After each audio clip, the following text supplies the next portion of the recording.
Albanians speak Albanian, Turkish speak Turkish. Everybody who are not Arabs, they don't speak Arabic. Still, we still speak our language. So Islam has a people there. You're right. Done? Still got 1 minute 30. Whoa, before you say this, Okay. Then we're getting 2 minutes. Now notice I didn't interrupt you, so you don't interrupt me for 2 minutes. Please. It's getting wet. I'm putting money on the fact that you interrupt. Okay, rolling. Action. So he says that Islam doesn't lead to Arabization. Okay. Just a week ago, we spoke to a guy, a Sudanese, Nubian, African, who was claiming Arabic as his own language. And the Nubians have their own language. He had an Arabic name. He bowed down to an Arabic city. He reads an Arabic book. He copies an Arab man. This is Arabization. The Coptic Christians had their own language. It's called Coptic. They still use it in their churches. But in Egypt, what language do they speak now? Arabic.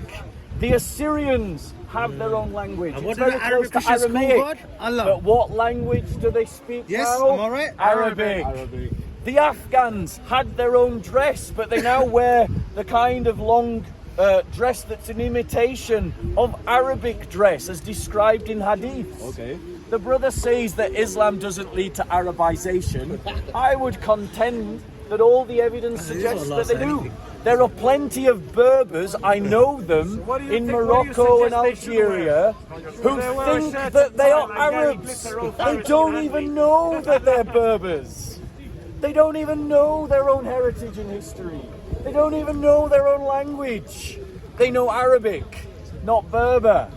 So the fact of the matter is, yes, not every person has been Arabized where Islam dominates, but that doesn't mean that the thesis is wrong, that Islam leads to Arabization. And if you don't believe me, look at Zaki Alaya, the Jamaican who thinks he's an Arab. He never said he's an Arab. He said he's an Arab. 2 minutes. All of us is Arabs. Let's keep that up. He never says he's an Arab. Stop lying about that. Let's keep that up. He's never said he's an Arab. He dresses like this. Anyways, give me 2 minutes. Do you want 2 minutes? Yeah. God. Wait, let me get the time. Let's be fair. Ready, go? Okay, Go. 2 minutes, go. Stop lying, guy, black tribe, you know what I mean? All right. Okay? First of all what is saying why? They know the history of the Middle East or North Africa. North Africa is never Arabized, still not over Arabized. Only for 62, the Arab national Zionists come from Europe, from East Europe. East Europeans same like East Middle East. They have this mentality of racism stuff and bringing Arabic language as a nation to be a nation of Arab nation. They created before Islam, in North Africa, nobody speaks Arabic except scholars. Well, that's normal. If you are scholars in Islam, you need to speak, you have a tools. One of the tools is Arabic. Same way with Western theology and Christian theology, or Hebrew theology, you have to learn the language of the Bible, for the Bible, the Old Testament. So that is not Arabized, that is a knowledge, that is thrown in the field to be specialized in field to explain to the layman people what they supposed to start in prior lessons. It's not about Sudan. Sudan is Arabs because they are black. All Arabs are black. Yeah, all Arabs they come from the same place. Come from Sudan, Nuba. They come from Ethiopia. That's what they come from. Muhammad was black. All the companions was black. So they are black. They speak Arabic language because that's where they come from. Who's black? Muhammad is black. The Prophet Muhammad was What are you black. talking about? From where? Where did you get your sources from? No, where did you get your sources from? No, where did you get your sources from? You know Hilyatul Awliya. That's what it shows. Read Hilyatul Awliya, the book.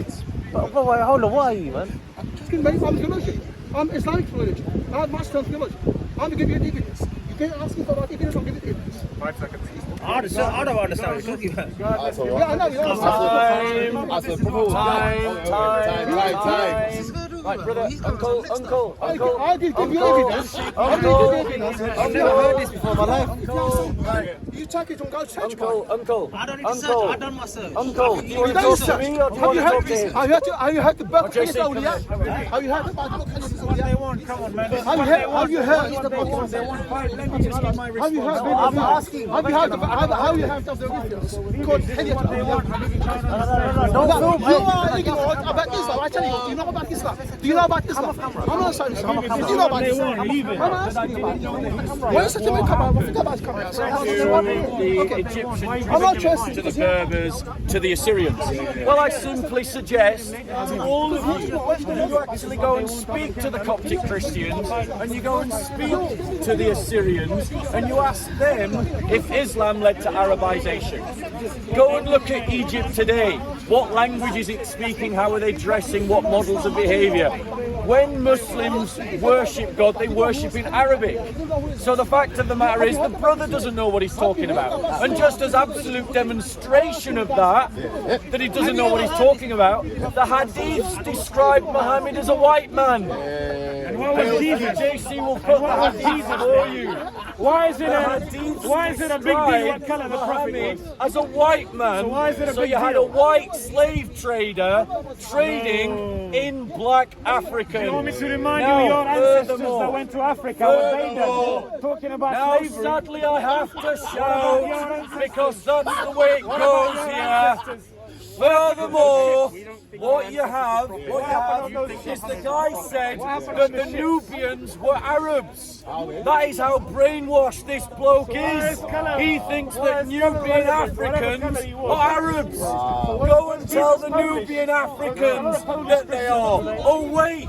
That's exactly what the Arabs did, and that's why that Nubian thought that his language was Arabic. So as proof positive, Islam does lead to Arabization. Full stop. By contrast, By going to African countries, by and by contrast, force, by converting people to contrast, Christianity talked about translation. He said, well, you've got to translate, you've got to know the original language. We Christians do not have this fight. I'm wrapping up. We Christians don't believe what Muslims believe about their book. We believe that the book contains a message, and that message can be translated faithfully into every language: English, Arabic, French, Spanish, Pashtun, Punjabi, whatever language you want. It can all be translated into the local language.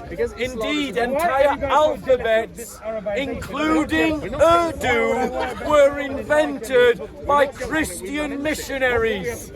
We were the ones that gave the Cyrillic alphabet. We were the ones that gave the Urdu alphabet. Why? Because we Christians recognize the beauty of every culture and say that every culture can be elevated to be the best of itself. The